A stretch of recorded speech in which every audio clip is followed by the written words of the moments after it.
हो सकता है यहाँ जो बोला जाता है वो रिकॉर्ड के लिए तो शब्द तो चले जाएंगे, लेकिन इतिहास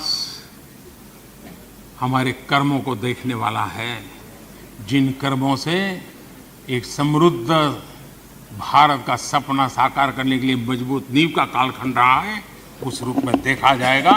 इस विश्वास के साथ आदरणीय अध्यक्ष जी, आज सदन के सामने मैं कुछ बातें स्पष्टतापूर्वक करने के लिए आया था और मैंने बहुत मन पर संयम रख करके उनकी हर अपशब्दों को हंसते हुए, अपने मन को खराब न करते हुए 140 करोड़ देशवासियों को, उनके सपनों और संकल्पों को अपनी नज़र के सामने रख करके मैं चल रहा हूँ। मेरे मन में यही है और मैं सदन के साथियों से आग्रह करूँगा,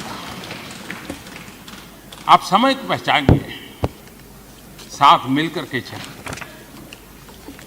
इस देश में मणिपुर से भी गंभीर समस्याएं पहले भी आई, लेकिन हमने मिलकर के रास्ते निकाले। आओ मिलकर के चलें, मणिपुर के लोगों को विश्वास देकर के चलें।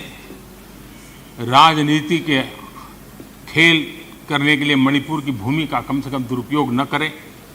वहाँ जो हुआ है वो दुखपूर्ण है, लेकिन उस दर्द को समझ करके दर्द की दवाई बन करके काम करें, यही हमारा रास्ता होना चाहिए। आदरणीय अध्यक्ष जी, इस चर्चा में बहुत समृद्ध चर्चा इस तरफ तो हुई, एक डेढ़ घंटा विस्तार से सरकार के काम का हिसाब देने का हमें अवसर मिला है और मैं अगर ये प्रस्ताव न आया होता तो शायद हमें भी इतना कुछ कहने का मौका न मिलता।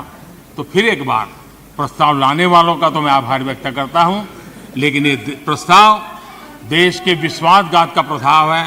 ये देश को की जनता अस्वीकार करे ऐसा प्रस्ताव है और इसके साथ मैं फिर एक बार आदरणीय अध्यक्ष जी, आपका हृदय से आभार व्यक्त करते हुए मेरी वाणी को विराम देता हूँ। बहुत बहुत धन्यवाद।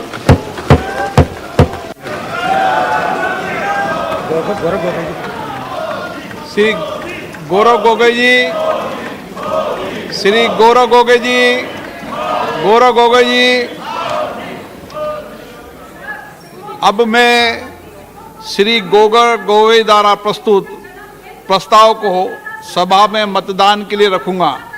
प्रश्न ये है कि सभा मंत्रिपरिषद में विश्वास का अभाव व्यक्त करती है। जो सदस्य इसके पक्ष में हाँ कहें, जो सदस्य इसके विरोध में ना कहें।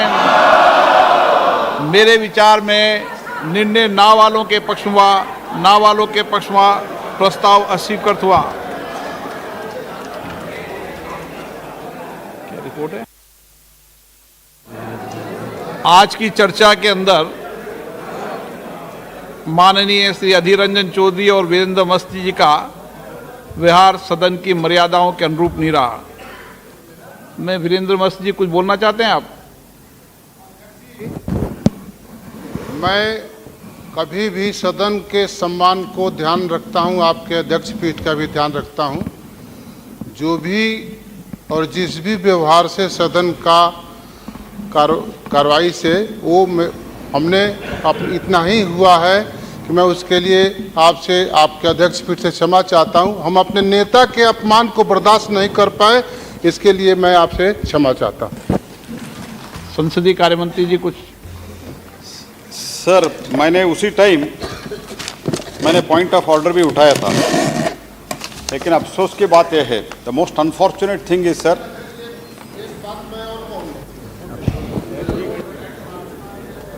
the leader of the Congress party, sir, every time, whenever the Honorable Prime Minister speaks, whenever other minister speaks, whenever they reply, whenever there is a debate, every time deliberately.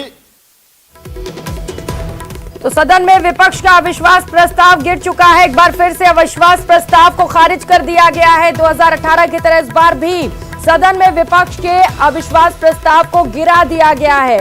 No confidence motion को एक बार फिर से सदन में खारिज कर दिया गया है। इस वक्त की बड़ी खबर आपको बता रहे हैं। विपक्ष ने कई सारे मुद्दों को लेकर सरकार को घेरने की कोशिश की थी। सबसे बड़ा मुद्दा मणिपुर हिंसा का रहा था, जिसे लेकर अविश्वास प्रस्ताव पेश किया गया